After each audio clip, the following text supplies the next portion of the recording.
Thank you all for having me. Excuse me. So I'll just jump right into it. Why is this important? Because appearance matters.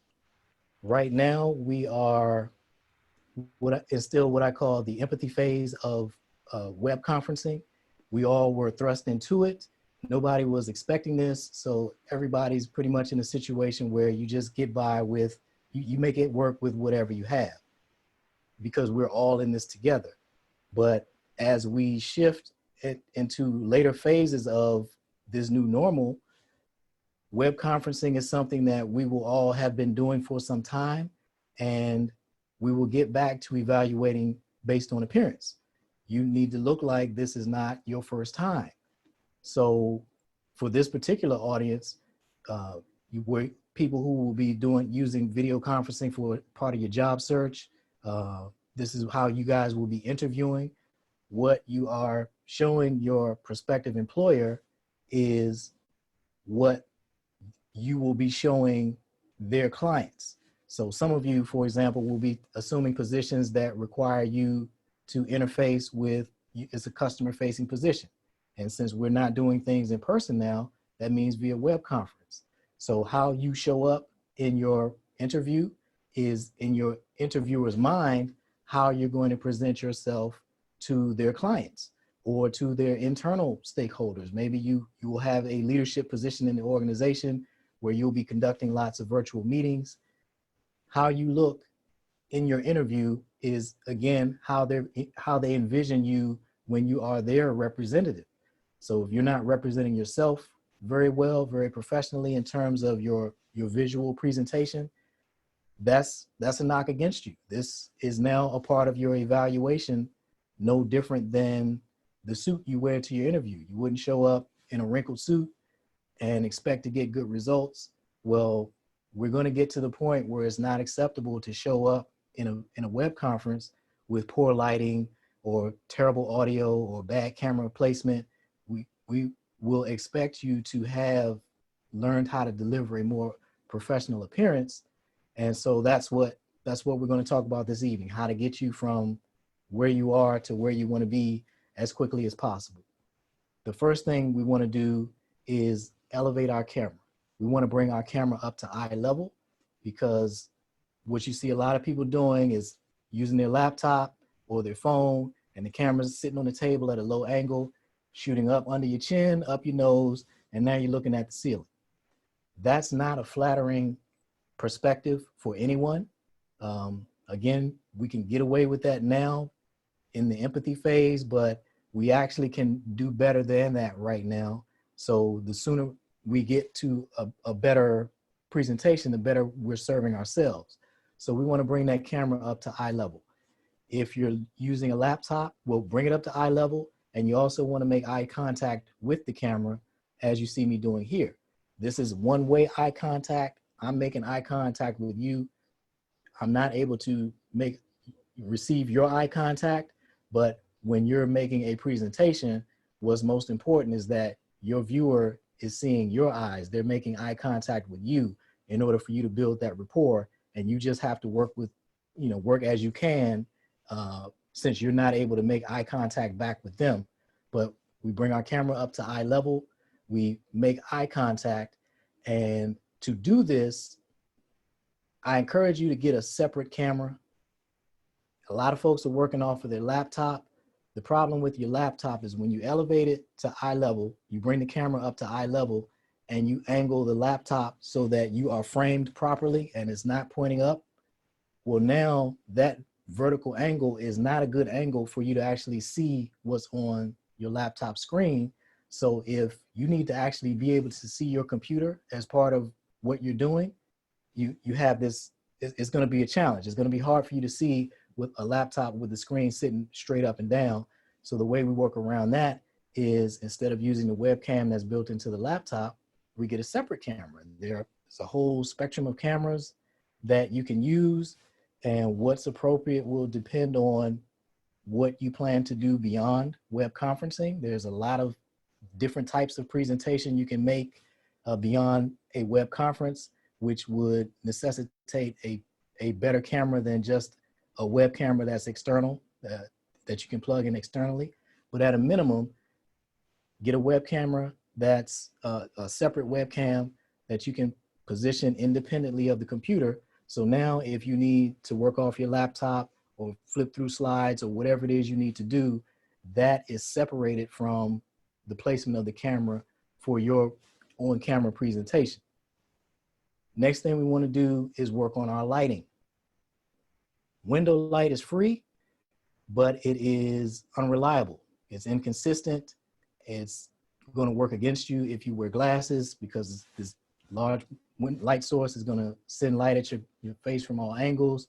And so your glasses are going to pick that up and have glare, which means you're not going to be able to make eye contact with your viewer, even if you are looking at the camera. Additionally, using window light, you're just beholden to the weather. So some days will be bright and sunny, other days will be overcast or stormy. You can't work at night. Some of you may find, it may not seem like a big deal, but if you get a job that has you interacting with people in a different time zone, and a dramatically different time zone, you may be have a 12-hour offset with some community of people that you need to communicate with, whether that's employees, fellow employees of that company, or customers that are on the other side of the world. You can't rely on window light if you have to work during off hours. So that's why a video light is important. It gives you, it removes one more variable from your web conferencing experience. The fewer variables we have, the fewer opportunities there are for things to go wrong. So a proper video light could look like, I'm sure you guys are familiar with, or at least heard about, ring lights. This is popular because they're very cheap. These work great if you don't wear glasses.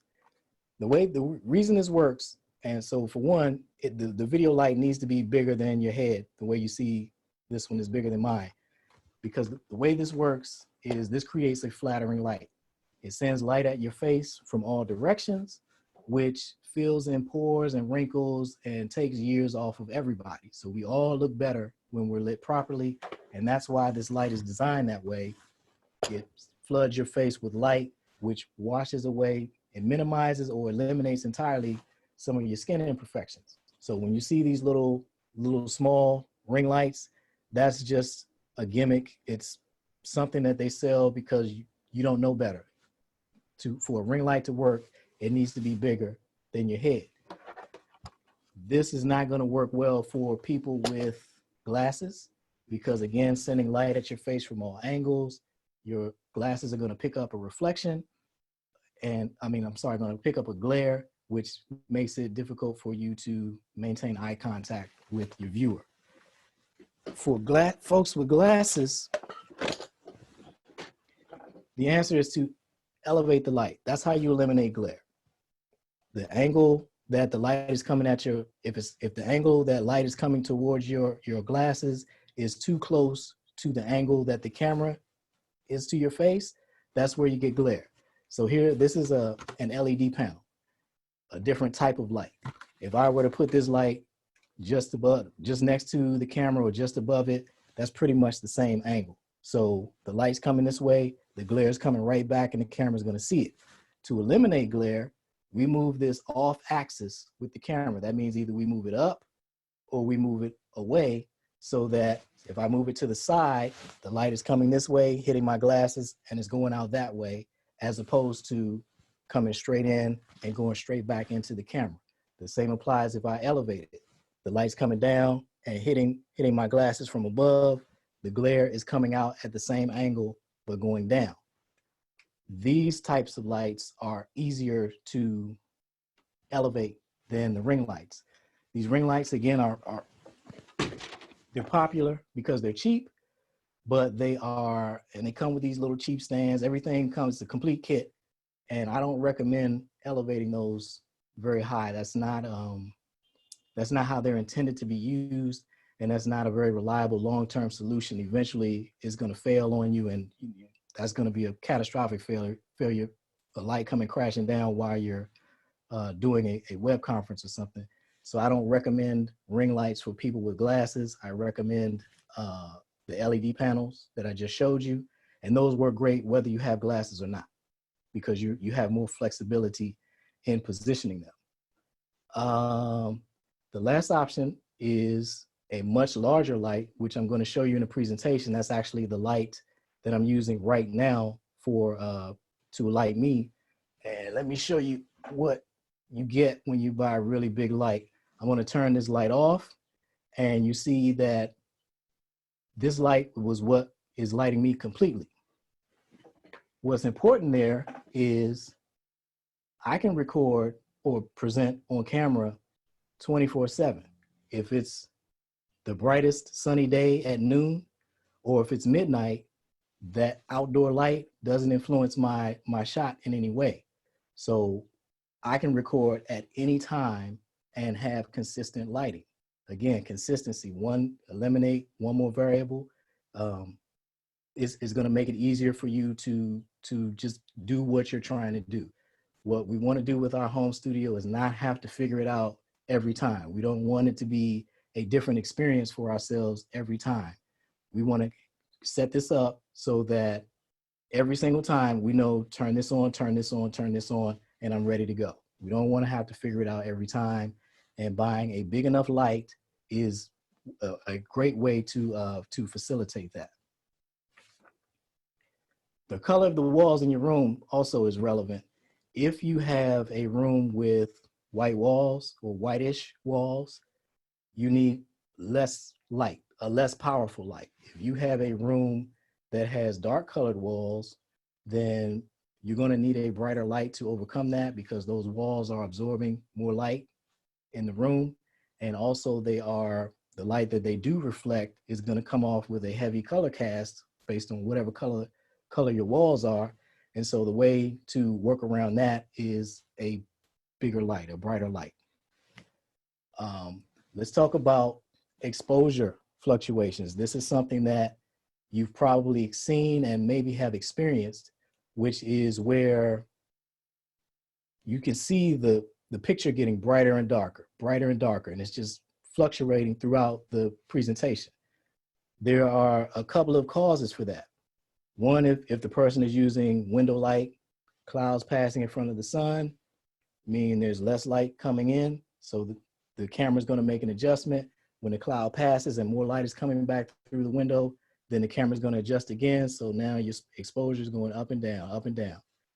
But even if you were using a constant light, like what I'm wearing, like what I'm using, if you're using a typical webcam, those operate on fully automatic mode. So the way those cameras work is they read how much light is being reflected back to the camera. So any fluctuations in what the amount of light the camera sees is going to make adjustments to the exposure. A white shirt, if you're wearing a white shirt and no jacket, and you're using a typical webcam, that can wreak havoc with your exposure, because if I'm facing squared up like I am right now, and I'm wearing a white shirt and no jacket, I'm sending a lot of light at the camera, and it's going to make an exposure adjustment based on that. If I turn just a little bit, wearing again a white shirt, the amount of light that's being reflected directly back into the camera changes dramatically, even with small movements like this, because of it's just a white shirt. And every time, if you're speaking or whoever's presenting, if they're moving a little bit like this and like that, not much, it doesn't take much at all with a white shirt, that camera that is a fully automatic camera is going to make exposure adjustments every time you move. So you can be talking and the light can be constant, and because you're wearing a white shirt and you're making adjustments, you're moving in your chair, the exposure is going up and down, up and down, up and down. And this is very distracting to the viewer. So we can work around that a couple of ways. The webcams are inexpensive and they operate on full automatic mode. So what we can do is take our knowledge of what happens with a white shirt and we put on a jacket, or we just don't wear a white shirt, or a bright shirt, like a bright pink shirt, for example, will do the same thing. We can wear these things. We just need to mitigate it with a jacket. Another way to mitigate that is with, this is a situation where you get more with a better camera. A better camera will allow you to dial in the exposure manually. So you can make any kind of adjustments you want. It doesn't matter what kind of clothes you're wearing. The camera is going to maintain a constant exposure. And for some of you, that's something that's an investment that you're going to want to make, because if you're delivering presentations to, the more important your presentation is, the audience you're presenting to, the subject matter, or whatever it is, the less you want to have to experience these exposure fluctuations. You can be doing a great job with your presentation, and if the exposure is just going up and down, that's just not going to be a good experience for the user, the viewer, and that's going to reflect on you. So you just have to understand what causes that, how to mitigate it, and determine what it is that's the right solution for you to address that. So I'm gonna pause right here so we can take any questions. Can you show us, one, your video camera, and two, for the Ring camera, is that placed behind your laptop screen so it's facing you? Yes, you're going to put the light. If you're using a laptop, yeah, you'll put this right behind you. Your laptop will sit in front of it, because if you put it in front of the laptop, Right. you're not really going to be able to work. As far as the camera I'm using, The light that you're using. the light, Yeah, the can we light that see I'm it? using, I can't show you the light I'm using Oh. because that's the light I'm using. Oh, You know, that's the light that's illuminating. but is it a ceiling light or a, what do you? It's a video light, a large video light. Like a large box light almost? Not a box light, it's a video light. I'm not explain it. It's the Aperture 120D Mark II, if you want to know the exact light, but it's like Lenzy, if I can jump in and ask to try to clarify, help clarify for you, is it more like a light that a photographer might use if he or she's setting up in a studio sort of situation with the big, you know, kind of the big kind of umbrella behind it, or is it something in between what you're demonstrating? It is well, not what a photographer would use, what a videographer would use. Photographers use incidental lights, which means they pop on and off. This is a continuous light, stays on constantly. But yeah, this is what, so later in the presentation, you'll see you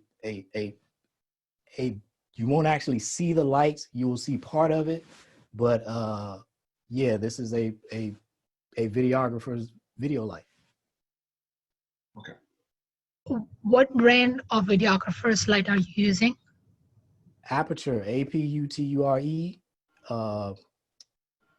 120D is the nomenclature of the light. Mark II. They have two versions, the original and the second one, and using the second one. I think there might be questions in the chat box too.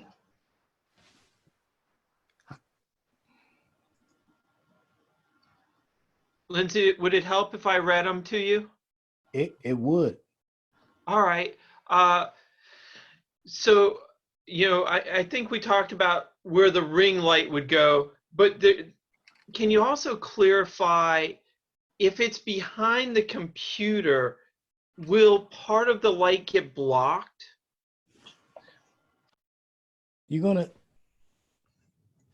Enough of it will reach you that yes, so the short answer is yes, but enough of it will reach you that it won't be a problem. All right, so go ahead and place it behind you, pretty much like you had it before, where it's around your head.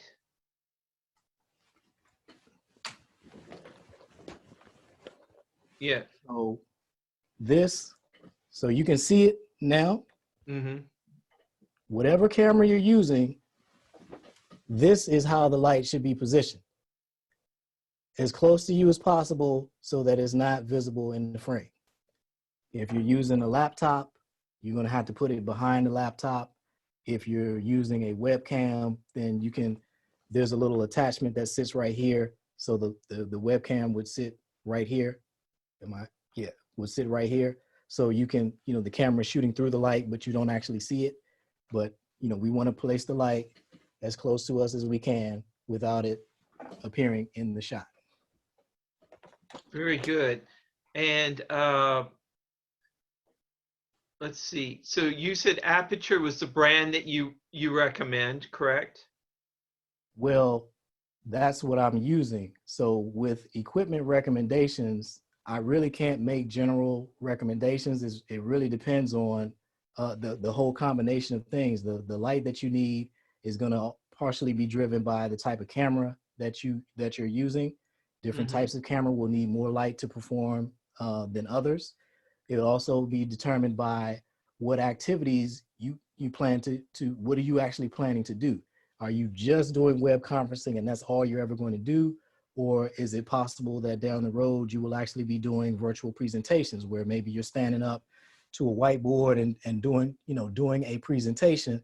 All of these things factor into what is the equipment that you're going to need. So I can't really, you know, I can show you equipment, I can tell you what I have, but that doesn't mean that this is what you need. No, that makes a lot of sense. And so obviously if you're going to be doing that presentation with the whiteboard, then you're going to need more sophisticated lighting, a better camera, etc. Exactly. Very good. Let's see. We have a question. What LED light do you recommend? Maybe you could, maybe instead of a brand, you could give us some, you know, standard, I don't know, dimensions or whatever. You got the ring light. If you don't wear glasses, this will work for anybody. If you do wear glasses, I don't encourage it. You can make it work, but I don't encourage it. This is an LED panel. These are all little light rows of lights. If you wear glasses or not, this is a great option. One or two of these provide a lot more flexibility than a ring light, but they cost more. Now, Lenzy, would you have one, if you had two, would you have one on your left and one on your right so that they're going against you so none of it is reflecting off of your glasses? It depends on what kind of camera you're using. With the camera I use, I only need one light. So I make videos all the time with just one of these. It's elevated high enough that it doesn't generate any, it's not, I don't put it directly in front of me. I put it off just to the side. This is more about contouring the light. So I want just like, I don't want even light on my face. I want slight shadow on this side. This is the kind of stuff you get into when you know, as you get more advanced, you can position the lights to achieve a creative effect. For right now, folks really, it's just about making sure you have sufficient light on your face. And yeah, this is another example of the type of camera, you know, it all goes together. If you're using just a regular webcam, one of these may or may not be sufficient. Two definitely will, but one might not make it. Let's see. And we have one question. Do you do one-on-one consultations for clients and members? I do. I'll provide a link to that or I don't know. I was going to do it at the end. If you want me to. No, that's fine. We can do it at the end. Yeah, I do. That'll make sure people stay to the very end, right? Okay. Yeah, home studio consultation is is a service that I offer, helping you choose the equipment that you need based on your specific needs. We're going to talk about what it is you need to do right now and where do you see yourself going with video, your needs, and let's get the right equipment so you buy this stuff one time and then be done. Now, can you give me some feedback? Because everybody, I think most people can see me right now. Am I too washed out? Not washed out. you're doing your camera is giving you the best that it's capable of doing. A better camera is going to produce better image quality, but you're lit sufficiently. I'm okay with your lighting. I would like your camera to be a little bit lower because My camera a little bit lower, really? Okay. Yeah. There we go. I just removed one book. That's better because before we were just looking at pretty much this was the bottom of the screen and then there's your head. So we don't want to decapitate ourselves. We want to give some head and some shoulders. And so that's yeah, this is better. You still there, John? Because you froze. But you know that I have can lights in my room, and I think that helps. Yeah, what's helping you right now, and this is also an important point, is complexion. You can get away with that lighting because your skin is going to reflect more light than someone else. You have, I'm looking at your face and I can see that the light is overhead because you have slight shadow under your eyes. Okay. Overhead lighting hits your forehead and casts your eyes into shadow. The lighter you are, the less of a problem that is. The darker you are, the more of the raccoon effect that creates.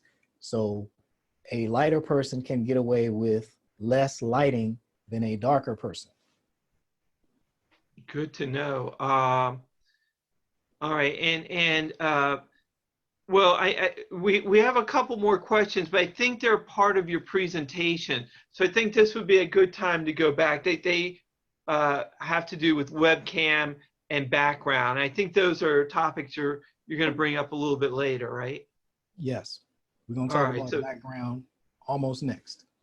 All right. So why don't we let you get on with it then? Thank you so much. Okay, so we've covered camera placement, talked a little bit about different types of cameras. We've talked about lighting and the importance of it. The next big thing is audio. You need to wear a mic. Doesn't really matter what type of mic you use, but you do need to mic up. I'm wearing a lavalier mic, also referred to as lapel mic. The closer to get quality audio, you have to have the mic as close to the speaker, the person presenting the source of the audio as possible. So I'm wearing a lavalier mic. You can also use, you'll see these commonly. This is called a shotgun mic, and you'll see them commonly misused. A lot of people will sitting on top of the camera and think that it's just because it's a directional mic that it's just going to reach across the room and pull in the audio. That's not how these mics are designed to work. The way this is intended to work is to be put as close to the person speaking as possible. So if I were using this mic this evening for this presentation, it would be right here. I would have it just out of frame so that it's as close to my mouth as possible to get the highest quality audio. You will also see, you can also use it from below. You'll see this often with press conferences where they'll have you'll see a battery of audio people with these mics on these long poles and somebody standing there speaking. And so there's all of these mics, so you can see it. There's all of these mics that are just out of frame coming from below. Again, we want to get the mic as close to the source of the audio as possible. So you can use a lavalier mic, you can use a shotgun mic like I just showed you. You can use a podcaster's mic, which are the ones that they're large, prominent mics that are designed to, typically we want the mic to be either completely out of the frame or unobtrusive like this. But for the podcasters' mics, they're designed to be part of to be visible. So it's okay that they're in frame. So yeah, there are a number of different, the mic options are just like the lighting and the camera options. It really depends on what you're doing. All of the equipment goes together. So one piece will dictate what other pieces you can use to work with it. But yeah, the most important thing is that mic has to be close to you. So now we've done audio. Let's talk about background. What you see behind me is actually, it's gray. It's a neutral gray, but it's actually a green screen. I'm using a green screen because that, for me, is the simplest way to make the presentation that I want. Some people have, if your home is set up in such a way that you have a natural background that is appropriate, then by all means take advantage of it. If you do not have that, rather than struggle with all kinds of different virtual backgrounds or making a poor presentation or relocating to somewhere else in your house, a simple solution is just get a green screen, put a neutral background on top of it, and call it a day. I'm conservative. I favor simplicity, particularly for this audience. If we're talking about what you're going to do for job interviews, let's not give another opportunity to have a misstep. With us doing everything via web conference now, we are bringing our home on the interview. If you don't want to do that, which I wouldn't, I'm going to put up a background that there's no squirrels back here. There's nothing for you to go chasing after and wondering about what is that book? What is that book? What is that statue or whatever? I don't want you focusing on any of that. For me, this evening as a presenter, I want you paying attention only to me. So I've given you nothing back there to get lost on. And I would encourage you to consider a similar conservative approach for your job interviews or any type of business web conferencing. Let's just not create a problem for ourselves with something that we control, and we can control our background. So now what I'm going to do is give you a wider view of the studio so you can see what I mean when I say home studio. I got to turn this other camera on.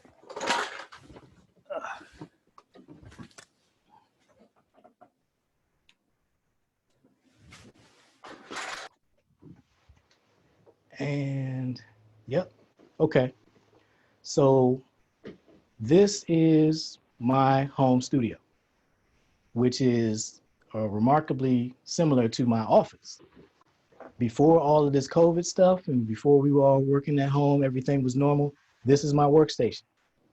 Here's my main computer, it's turned off. Secondary monitor for that computer. This is where I normally work. With COVID and having to switch and start doing everything via web conference, well, all I did was I had an extra computer already. This is a way old computer, but I now use it as a dedicated machine for doing web conferencing. It was already sitting on my desk. Literally nothing here has changed except this monitor was here and this computer was here. I just swapped them. And so here's my web conferencing computer. Here's my camera. You probably can't see it because it's black against the black computer, but here's the camera sitting on a tripod. Here's that light that I was telling you about. What you're actually seeing is the soft box that's attached to the front of the light. You can't actually see the light in that video. I mean, from this angle. So yeah, camera, light, green screen. This is my home studio. So it can be as simple as this: your existing workstation plus a camera, a light, and a background. And again, you see now that this is a green screen. I could turn this into anything I want, but it really doesn't make sense to do that. Just because you can do something doesn't make it a good idea. So again, we're gonna have lots of tools in our toolbox. We don't have to use all of them. So let me switch back. Lenzy, when you're doing that, I'd like to ask a question about that green screen. Sure. That looked like to be a pretty good size screen behind you. It's if I put up both arms, it's about this much longer than double arm length. So that's 6 feet. 6 feet. And how high is it? I think that's 4 feet. Let me put this in the trying to remember the name. Here we go.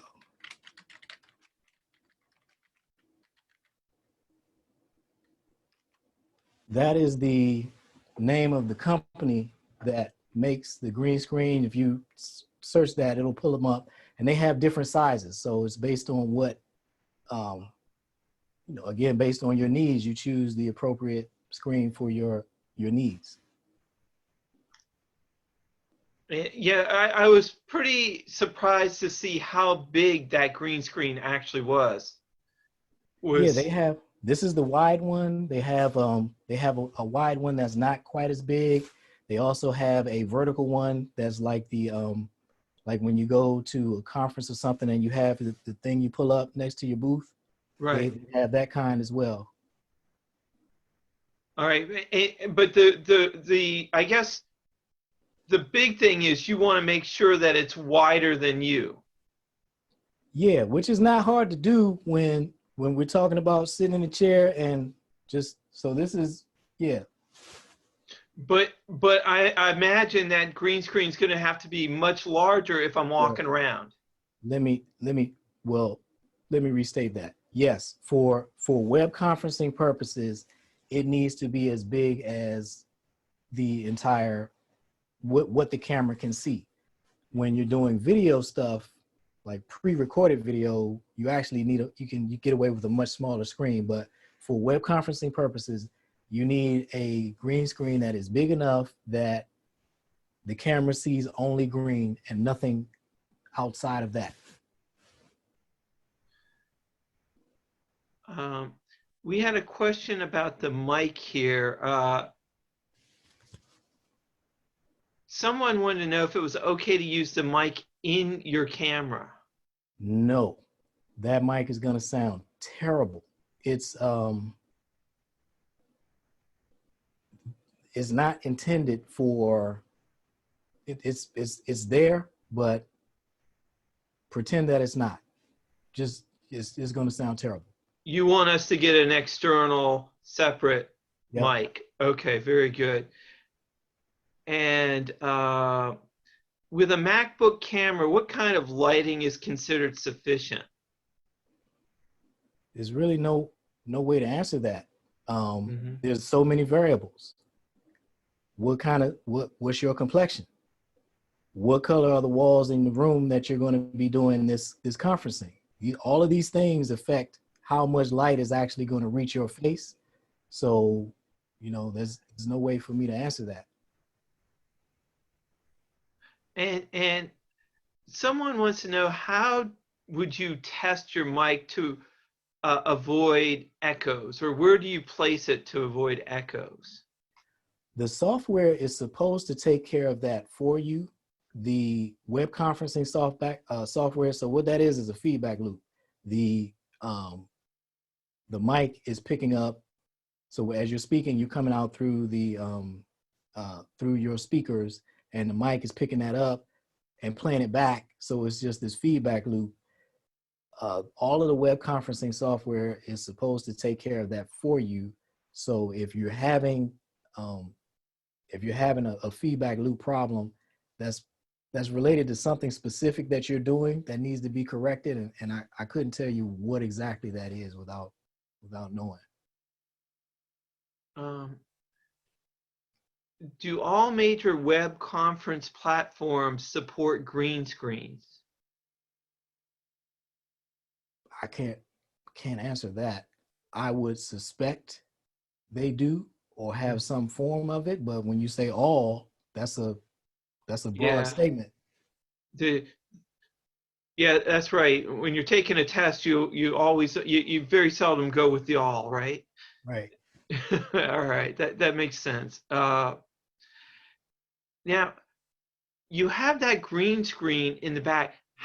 Why does it look gray to us? What do you do to make it look gray? So the screen is green, obviously, and then all of the software is video software is coded to understand. There's two types. There's green ones, and there are these not navy blue, but it's blue, and it does the same thing. So the computer knows that anywhere it sees this particular shade of green, to replace that with whatever image you have designated to replace that. So I'm replacing mine with just a neutral gray, but you can, I can change that. Is that done in Zoom, for example? No, I'm actually using a piece of hardware. So you can do this in Zoom. I'm not doing it in Zoom.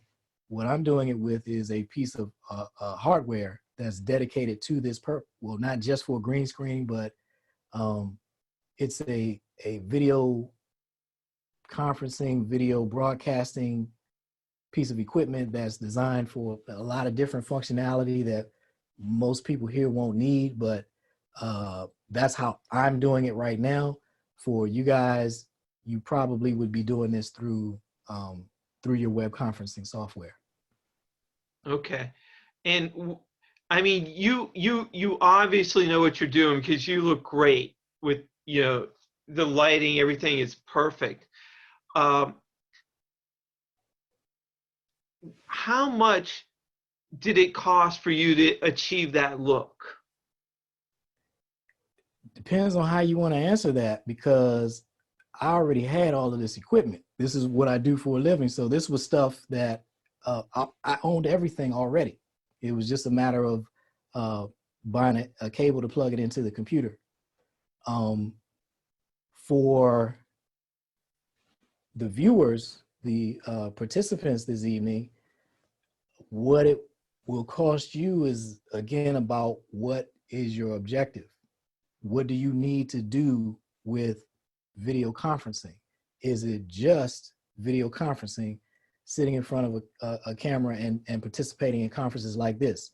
Or are you going to need to actually make pre-recorded videos like the ones that, if anyone saw the one that I did, the promotional video I did for this web conference, or you've seen any of the other stuff, like when people make videos on LinkedIn or wherever, if you're going to be doing that kind of stuff, that's a different need.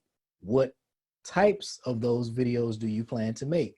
Is it going to be just you sitting in a chair talking to the camera, or do you want to be able to stand up and present and do some different things? So the cost is no way to answer that without first discussing what are your requirements. Okay, and that's all part of your consultation package, right? You would come in, you would interview me, and then based on what I tell you, then you're going to come up with a solution that should work for me. Exactly. And then it's custom. Yeah, and then based on my budget, which probably be kind of a lot lower than some, fancy people, who might want, like to do all sort of crazy fancy things. Yeah.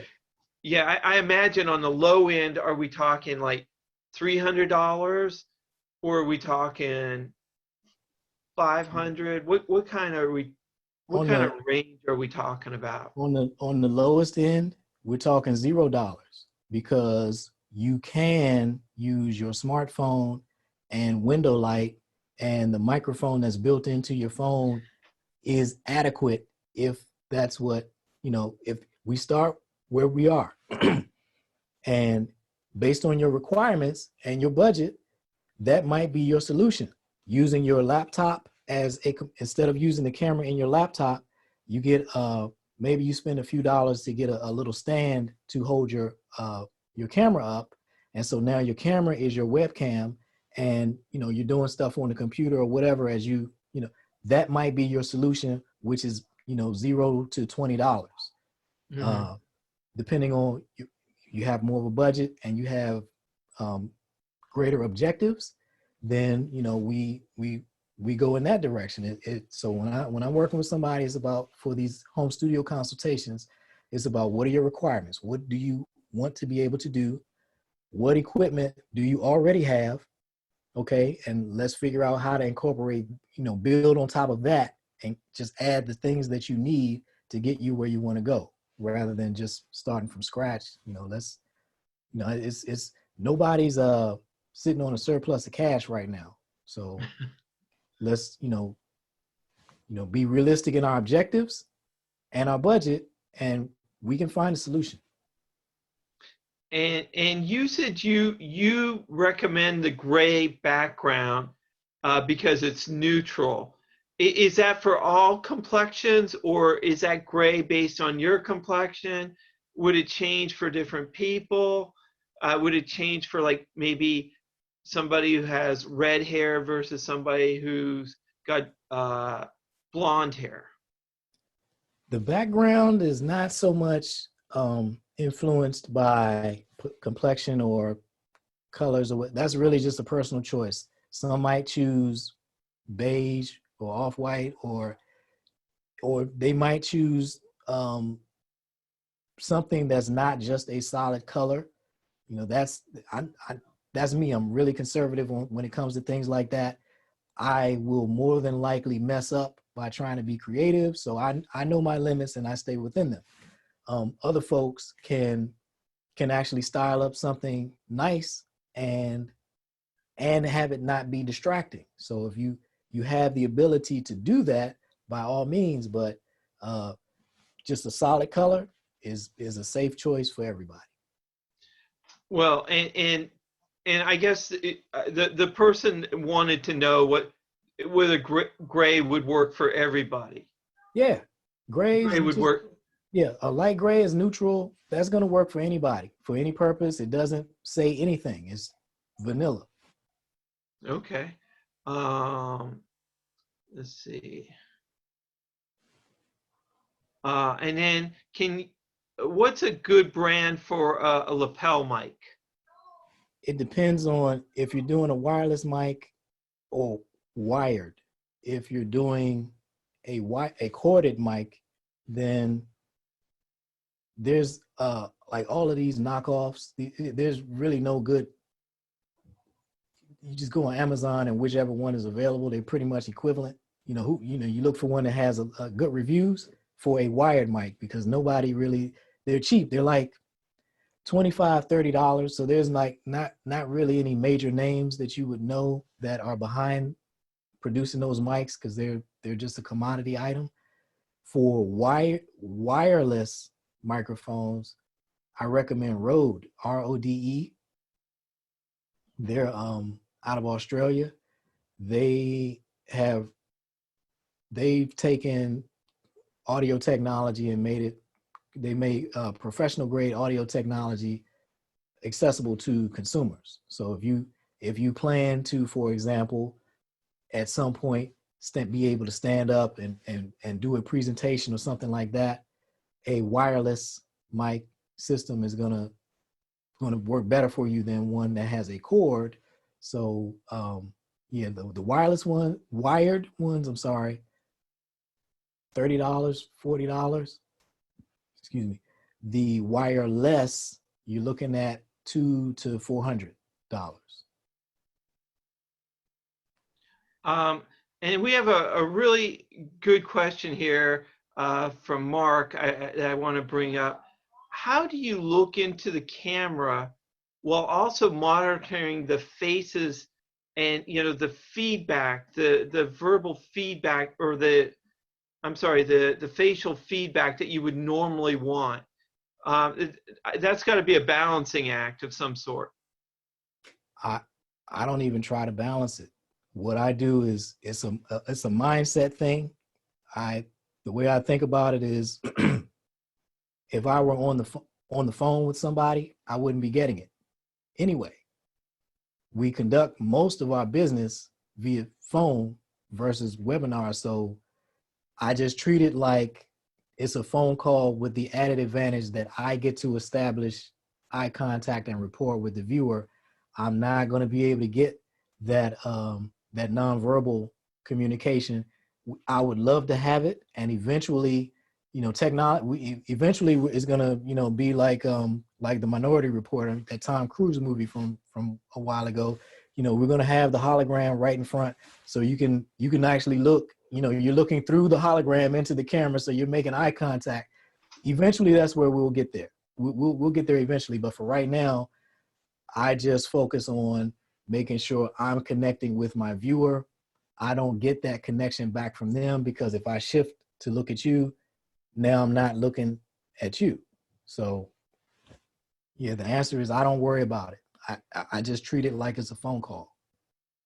Very good. And Lenzy, the one person wanted to know, and this will be the last question we take and let you continue on, but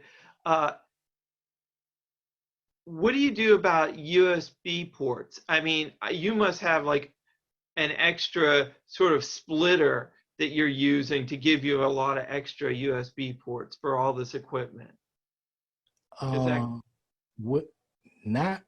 So yes, I have a USB hub, is what it's called. A hub, okay. But as I'm looking at this, for web conferencing, this is only one additional, this is the camera. So this is one USB connection, not multiple. So there's not all of these connect, it's just one. I already had a hub because I already had, an excess of USB devices to plug in. Actually, no, this camera is plugged in via HDMI. So, no, I'm sorry. HDMI converts to USB, and then, but yeah. So I had a USB hub already because I already had needed more ports than the computer provided. The camera was just one more. Okay, very good. Well, I'll let you go, and we'll get the rest of the questions later, okay? Sure.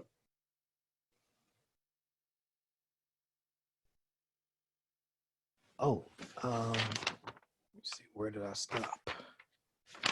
Now, we're going to talk about how to put your home studio to use on LinkedIn to conduct a proactive job search. This, once you've gotten yourself set up and you're making a professional presentation, camera, eye level, quality audio, quality lighting, now you're in a real position to take advantage of LinkedIn to accomplish whatever business objectives that you have, whether you're a career person searching for your next opportunity, or you're a business person searching for clients and partners or whatever. You can take a proactive approach on LinkedIn and create whatever it is you're looking for. I want you to think about your LinkedIn activity feed as one of three things. It's either an asset, a liability, or it's a wasted opportunity. It's an asset if you're logging into LinkedIn and you're engaging in your activity feed shows you as being a subject matter expert. You're on LinkedIn all the time, you're posting, you're commenting. Just if somebody visits your LinkedIn profile and they look at your activity feed, what they see is a record of you demonstrating your subject matter expertise. That is turning your LinkedIn activity feed into an asset. It's a liability if you're all over the map. Some folks go on LinkedIn and they do a lot of stuff, they kick up a lot of dust, but they're not actually creating anything. They comment on any and everything. They're just sharing random articles.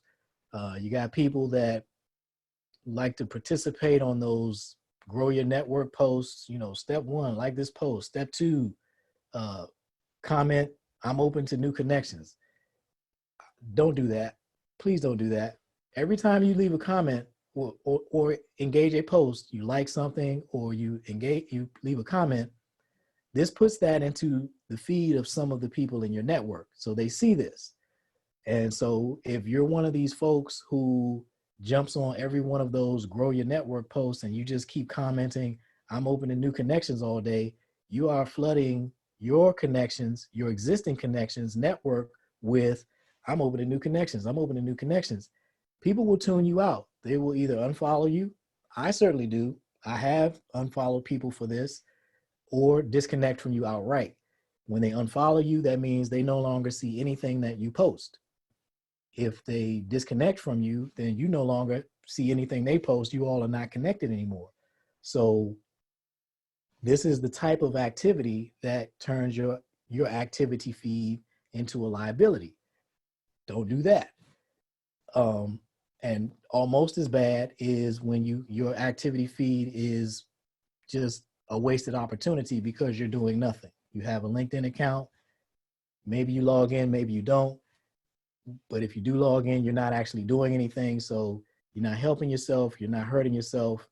And really, if you're not improving, you're hurting yourself. So if you're trying to find a job, of those three options, asset, liability, or wasted opportunity, there's really only one that you want to be engaging in, and that's turning your activity feed into an asset.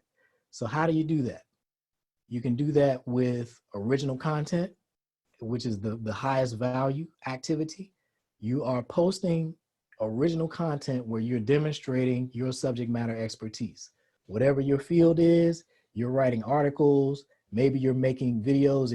I really encourage that, because that's the highest value original content is video content.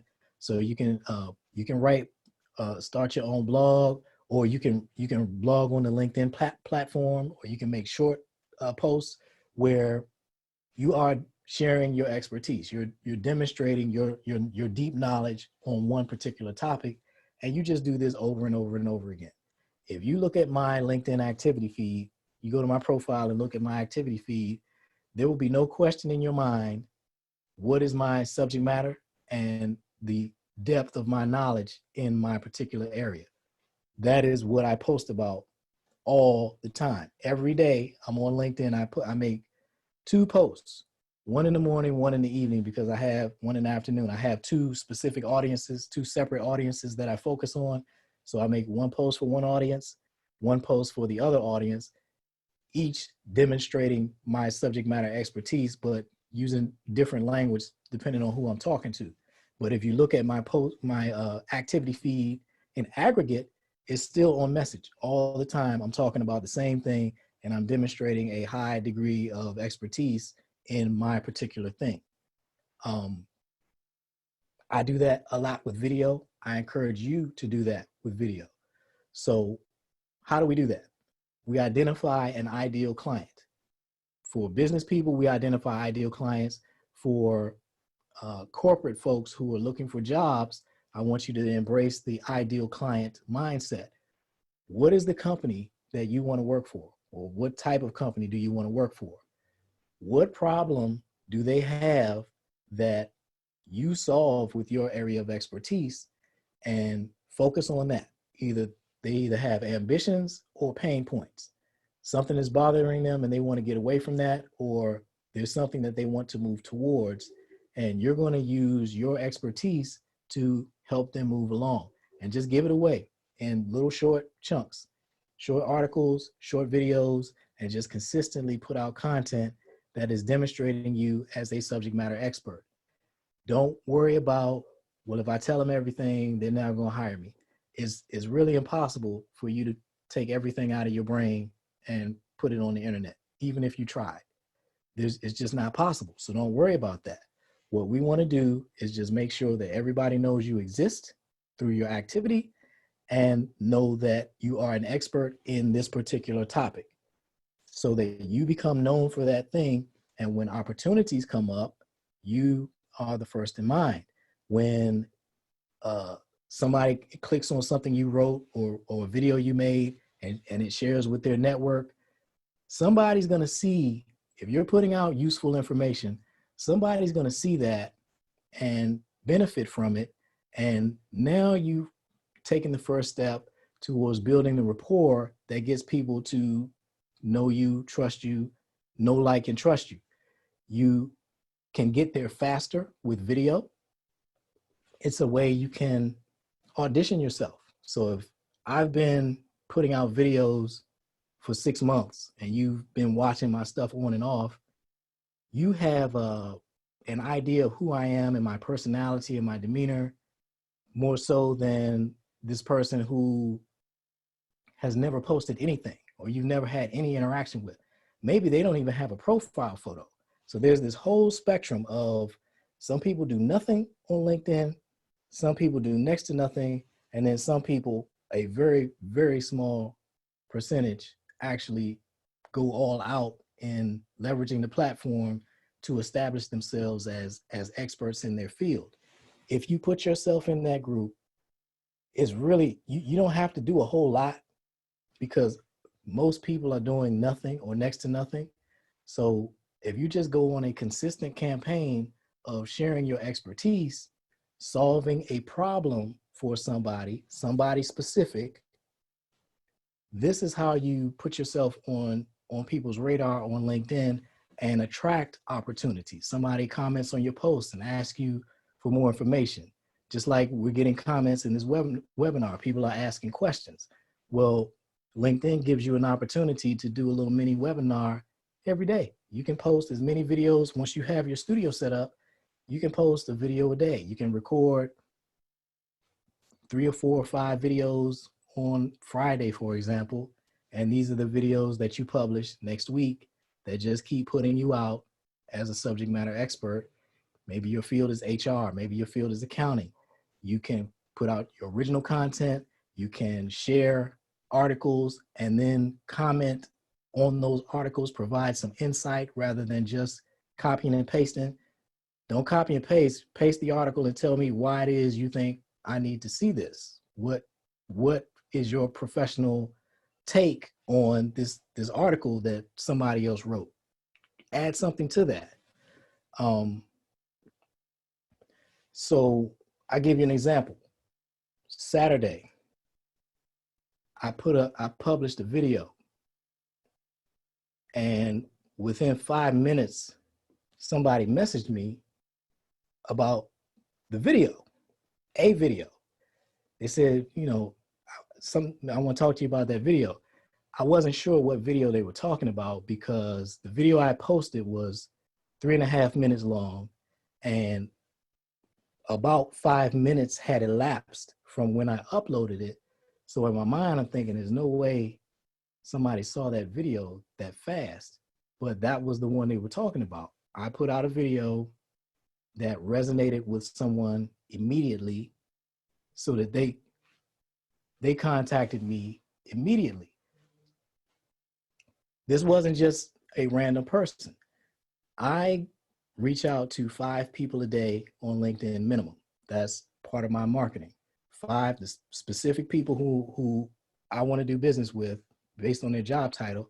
I reach out to these folks, and then the content that I'm publishing every day is content that would be of interest to them.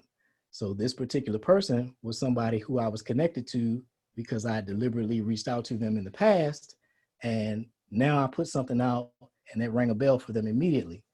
This is somebody who I'm going to follow up with tomorrow or the day after for an opportunity that has arisen based on the current climate in the country. This is going to be a pretty significant opportunity, and I'm just looking for the right people to work with. And through my continuous marketing efforts, building up this pool of people who I want to talk to every day, a little bit at a time, I'm now in a position to take advantage of it because an opportunity has presented itself. This is the kind of thing that you can engineer for yourselves.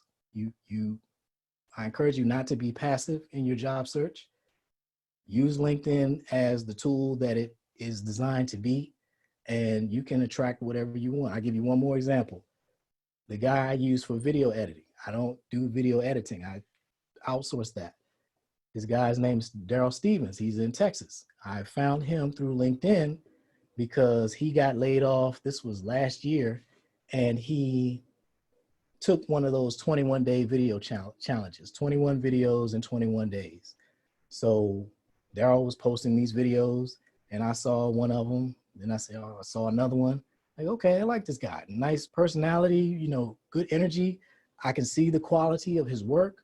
So he was posting about his job search. He's saying, I just got laid off, and so I'm just going to take this 21-day challenge to share with you my job search. And as a result of him doing that, using LinkedIn to demonstrate his subject matter expertise, I sent him clients all the time. When I work with somebody, I record their videos and I send them to Daryl for editing. And people reach out to me all the time looking for video editing services. I tell them I don't do that. Go talk to Daryl. So this is a real world example of somebody who used video on LinkedIn to create revenue opportunities for himself. I don't even know if he's still looking for work based on the volume of work that he's gotten after putting himself out on LinkedIn and letting people know that he was available for hire. He may have just shifted to running his own private video business, which I had encouraged him to do because he's in the 40 plus crowd. And I told him, let's be real, age discrimination is a real thing, excuse me, a real thing. And you will find clients, individual people who need to hire you for editing services faster than you'll find a job. So at least take that money in the interim. So he may, that may be what he's doing now. So yeah, that's all I have on how to use LinkedIn proactively. We can open up for some more questions. We already have one. Could you please give specific examples of your posts to show how you've solved a specific problem? Is there a post that you can share with us? Yeah.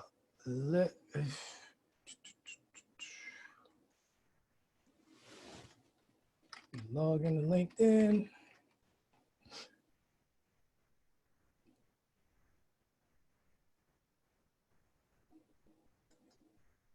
Is there another question while I'm looking for a post? When people put a photo behind them on Zoom, the image bleeds. Is that because there's no green screen? Or is it because they're like wearing green? It's a combination of two things. They're not using a green screen and they're using, when you're using Zoom, it's software doing the encoding to swap out the green screen. That's going to be impacted by the horsepower in your computer. So when we're doing a web conference, when we're doing a web conference, we're requiring a lot of the computer. If we're using a camera that is internal to the computer, the laptop webcam, for example, that's putting a load on the processor. The actual web conferencing itself is putting a load on the processor. If you want to do a virtual background, that's putting an additional load on the processor. So if you don't have a newer machine, one that's fast enough to keep up with all of that, what that person is describing are what we call artifacts. You can, when you move, you start seeing all of this pixelation and all of this stuff. You can actually see that it's a fake background. That that's primarily going to be caused by you putting more load on your computer than what it can handle at that particular time. And is that also, I've seen some people who use the Zoom backgrounds and it makes their head look a little deformed and their hair looks kind of funny. Is that the same thing? Yep, those are artifacts. Those are the artifacts, okay.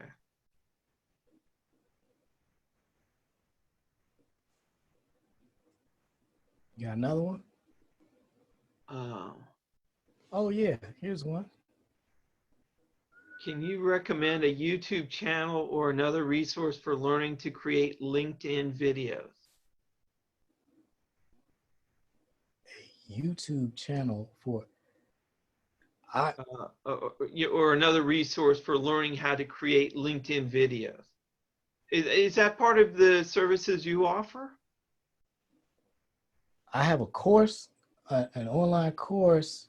So there's a link to, I think I posted that yesterday or today.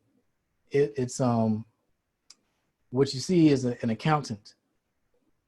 That's a video we recorded last summer just a traditional, that's an example of someone demonstrating their subject matter expertise in the manner that I'm describing or promoting. So we recorded that video so that she could put information out to her target audience to help her grow her business. Well, now I'm using that video as an example of how she can be doing virtual consultations, because where the camera is in that video is exactly where her clients sit. So what you see in that video is exactly what you would see if you were sitting in the chair for your accounting consultation.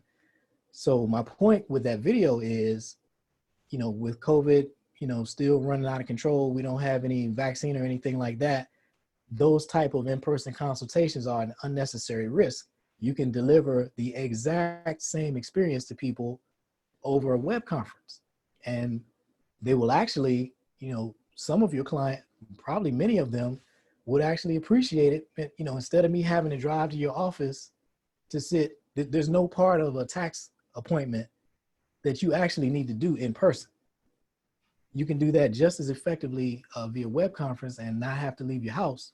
So in that video, to answer the question, that is an example of posting using my subject matter expertise to solve a problem for my specific target audience, which is people, business people who need to pivot their business to function under the rules of COVID.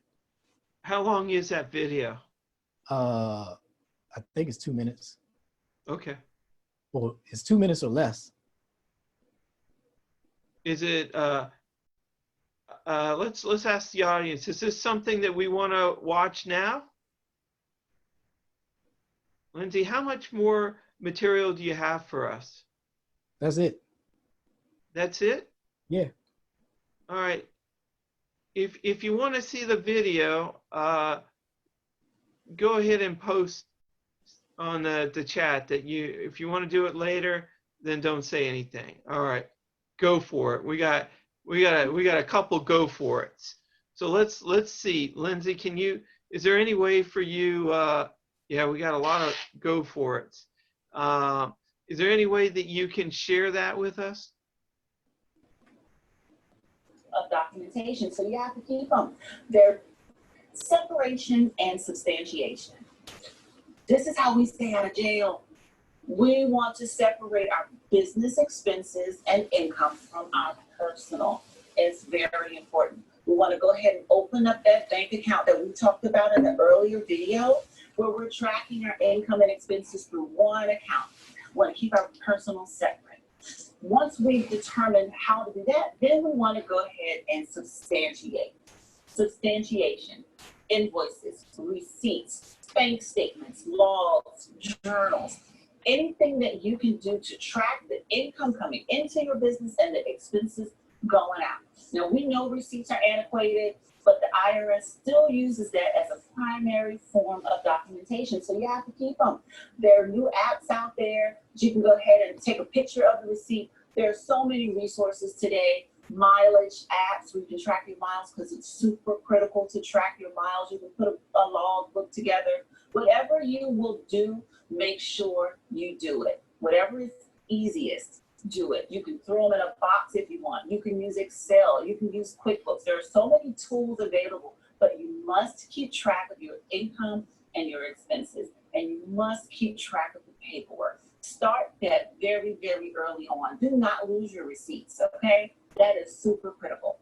That is separation and substantiation. And that's how you stay out of jail. I'm Stephanie Fauntleroy, and I am your tax and small business development expert. And you can visit me at bakerstaxservice.com.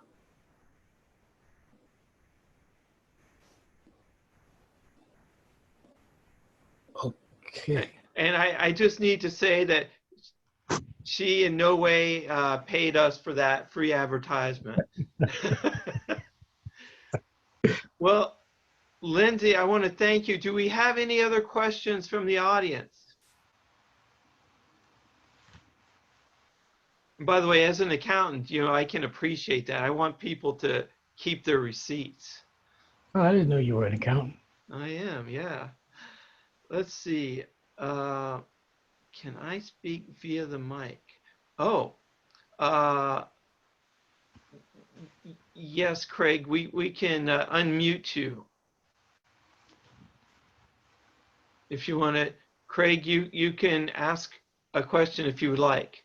Sure. Well, actually, I just wanted to mention to people that, you know, Lenzy, first of all, I've been involved with Chamber of Commerce for a number of years. So Lenzy was actually one of my committee members, and he's a true professional. I really appreciate him coming on today. And I thought this was awesome. Like I said, I've known him for a number of years, and actually I've never really heard a presentation like this from him before, but I have seen his work. So he's very professional. He obviously knows what he's talking about, and he actually has some great advice that I will be trying to take advantage of. So I would encourage you to at least reach out to him and utilize his expertise.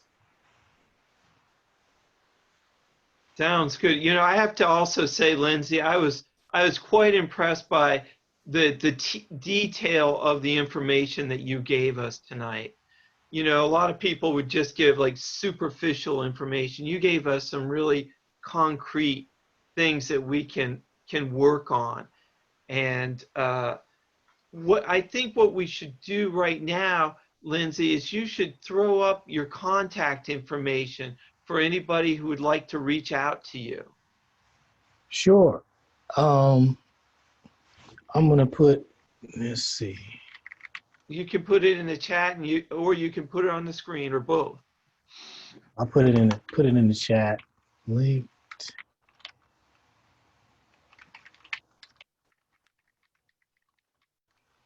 So that's my LinkedIn profile.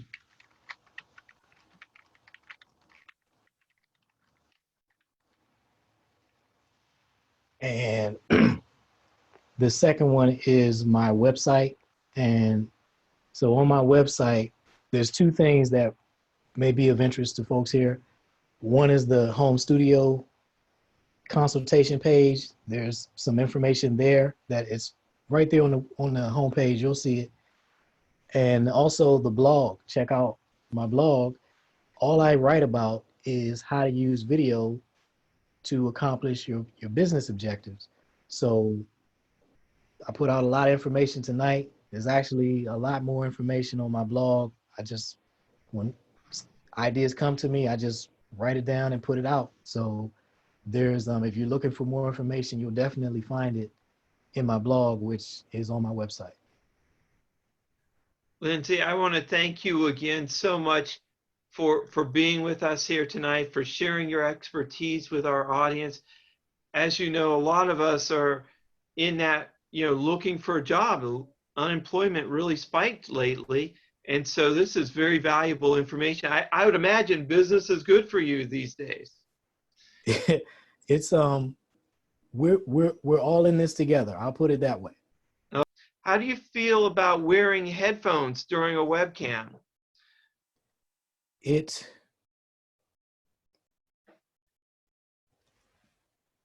is acceptable, but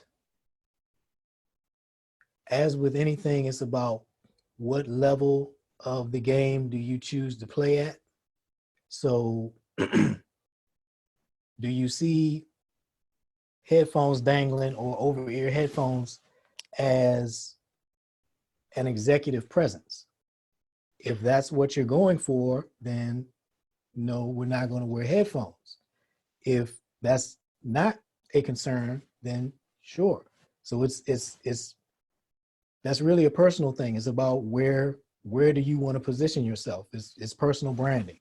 Sometimes you have to do it because the equipment that you're using requires it.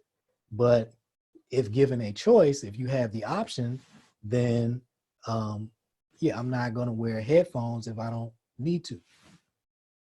Yeah, it's not really what we would normally consider part of our Dress for Success ensemble. Exactly. Yes. I have a comment from 40 Plus DC. I think that Mr. Jeffrey Collins, is that you?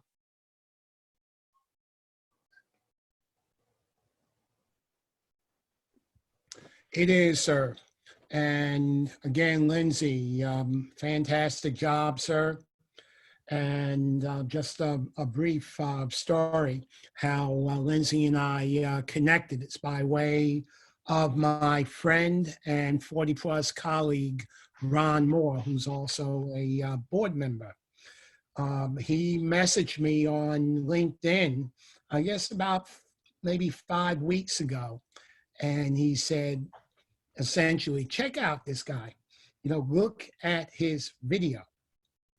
So looked at this minute and 20 some second video having to do with setting up your home studio. And let me just say, within the first 12 seconds, Lenzy Ruffin hooked me.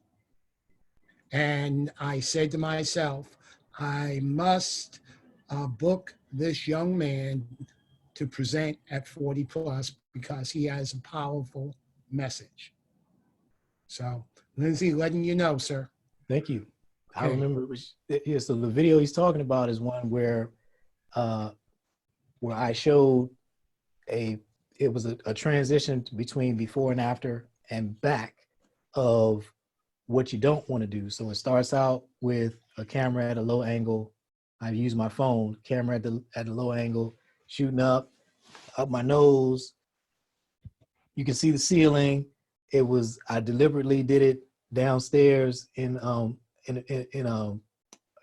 of a wall where I have lots of pictures on the wall. They're just glued to the wall. It's a large collage, so you can actually see the ceiling light fixture in the just as you do in a lot of people's web conference. And so I had a suit on, and I'm showing like that, and then I switched to this camera and this angle, and I'm still wearing the suit. And I'm like, okay, which one of these is the impression that you want to give? With the objective of making you think, okay, if I show up like this first example and somebody else shows up like this second example, I'm not really competitive. And that's really what this entire presentation this evening was about. We will get to a point in very short order where what you're doing right now is just not going to be acceptable, and you're going to be hurting yourself. Point well taken, sir. And in closing, we have our Monday webinar event, our weekly Monday webinar event on the 15th. Jennifer Baker from the Center for Association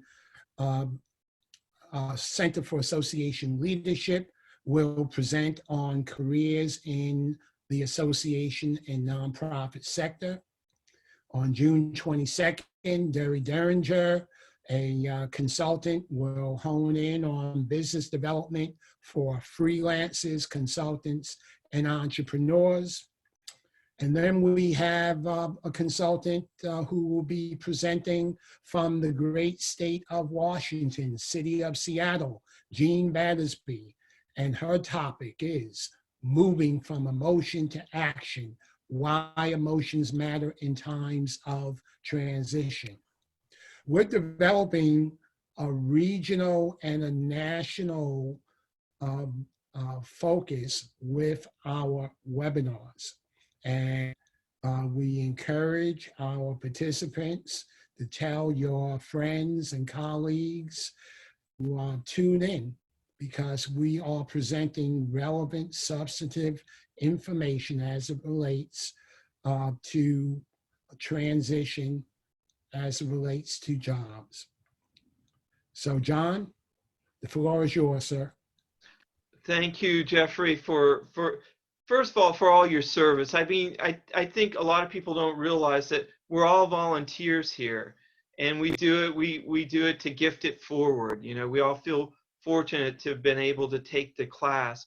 So I want to thank you for all your service. I know you're currently in a job search, and I want to wish you the very best as you move forward in that job search. And also, I want to thank Lindsay one more time for an excellent presentation today. And Lindsay, I can see how you can really take somebody to the next level with their marketing. And I would just like to ask, how long have you been doing this line of work? It's kind of funny how I ended up here. I started out, well, so my background in education, degrees and all of that stuff is in IT. And I hit the wall and burned out and just had to do something different. So I started working to build a photography business and struggled mightily because I didn't understand the importance of marketing, as is the case for most people who start a business. So as I began educating myself on marketing and how to do marketing, and all of the things that you need to, it's an art and a science. And what happened is it ended up evolving into a marketing business. I was actually more successful with a marketing business than with the photography business that I started learning marketing to try to promote. So I just went with it. I've learned not to fight the universe, and I just kept going with it and learned that I had this ability to help people get their message out and attract the opportunities that they wanted. So I just kept on, reinvesting in that, and it's paid dividends. I really enjoy what I'm doing. It just comes naturally. And so I started down the marketing path in earnest about 3 years ago, right along when I started doing video to learn how to make marketing videos for my photography business. I was just talking about the merits of my photography business. And then it went to helping other people make marketing videos. And I just kept doing it. And I just kept building upon previous success. And that's how I ended up here. Well, so you're in the IT business, you said. So you did a pivot, what we call a pivot. No, I jumped off a cliff.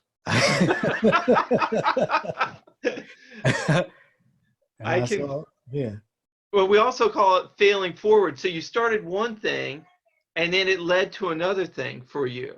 Yeah. And that's, I guess that persistency is what's really important when you're in the job search. And I think one of the big trends that we like to talk about at 40 Plus is the fact that we're becoming more of solopreneurs, right? That's going to be a very large growing field. And so you're positioned very nicely to help this market. So want to congratulate you on that and wish you the very best and hope we will see you again sometime. Thank you. Yeah, you nailed it. The solopreneur thing. I really encourage everybody to, while you're looking for a job, figure out how you can monetize your skills in terms of side projects. Somebody may not be able to hire you, but they may be able to bring you on for $5,000 or $10,000 to take care of something specific for them. Take the money. Tie you over until something bigger comes along. Yeah. Lenzy, thank you again. With that, everyone, look forward to seeing you on Monday. Have a great weekend. Thank you so much. Thank you for having me.